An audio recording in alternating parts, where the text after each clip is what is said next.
Hey everyone, welcome back to my channel. 2-3 दिन से ना बुखार और सर्दी की वजह से तबीयत बहुत ही ख़राब हो गई है।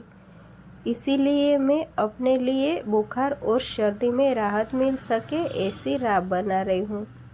तो सोचा आपके साथ भी रेसिपी शेयर कर देती हूँ।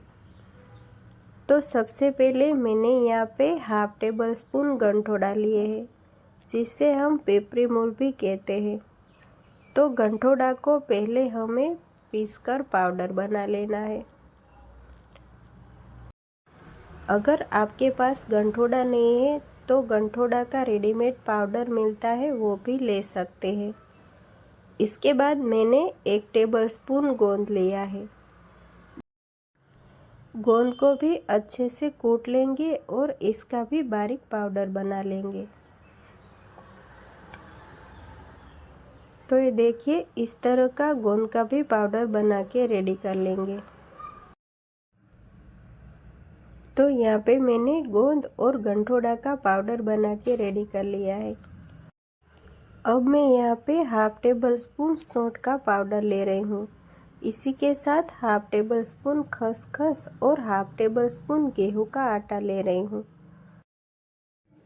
सारी प्रिपरेशन हो जाए फिर एक कढ़ाई को गैस के ऊपर रख देंगे और इसमें 1 टेबल स्पून घी ऐड कर देंगे। घी गर्म हो जाए फिर इसमें हाफ टेबल स्पून गेहूं का आटा ऐड कर देंगे और आटे को हल्का सा लाल कलर का हो जाए तब तक सेक लेंगे। अगर आपको राब ठीक रखनी है तो आप गेहूं का आटा थोड़ा ज़्यादा ऐड कर सकते हैं। तो थोड़ी देर सेकने के बाद आप देख सकते हैं आटा अच्छे से रोस्ट हो गया है और इसका कलर भी चेंज हो गया है। अब हम इसमें 1 टेबल स्पून पिसा हुआ गोंद ऐड कर देंगे और गोंद को कंटिन्यूसली स्टर करते हुए सेक लेंगे। घी में ऐड करने के तुरंत बाद ही गोंद फूलने लगेगा और इसे ना हमें एक एक दाना अच्छे से फूल जाए तब तक सेकना है। तो यहाँ पे आप देख सकते हैं सारा गोंद अच्छे से फूल गया है। अब हम इसमें बाकी की चीज़ें ऐड कर देंगे। पहले इसमें हाफ टेबल स्पून खसखस ऐड कर देंगे, फिर हाफ टेबल स्पून सौंठ और हाफ टेबल स्पून गंठोड़ा का पाउडर ऐड कर देंगे। सारी चीज़ें ऐड करने के बाद इसे अच्छे से मिक्स कर लेंगे। जब सारी चीज़ें अच्छे से मिक्स हो जाए फिर इसमें हम गर्म पानी ऐड करेंगे।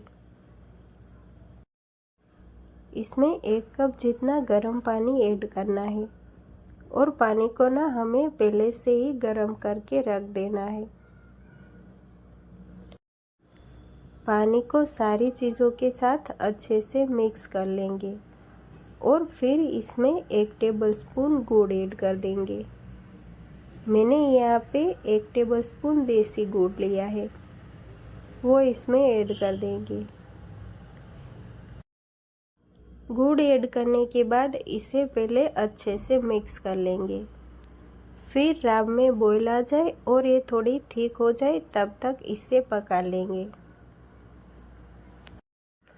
ये सारी प्रोसेस करने में हमें सिर्फ 3 से 4 मिनट का टाइम लगेगा। तो यहाँ पे हमारी राब में बॉईल आ गया है और ये थोड़ी सी थिक भी हो गई है। अब हम गैस की फ्लेम को बंद कर देंगे। तो ये हमारी राब बन के रेडी हो चुकी है। आप इसे सर्दी, जुकाम और शरीर में वीकनेस लग रही हो तब भी बना के पी सकते हैं और ऐसे ही विंटर में भी आप इसे रोज़ पी सकते हैं।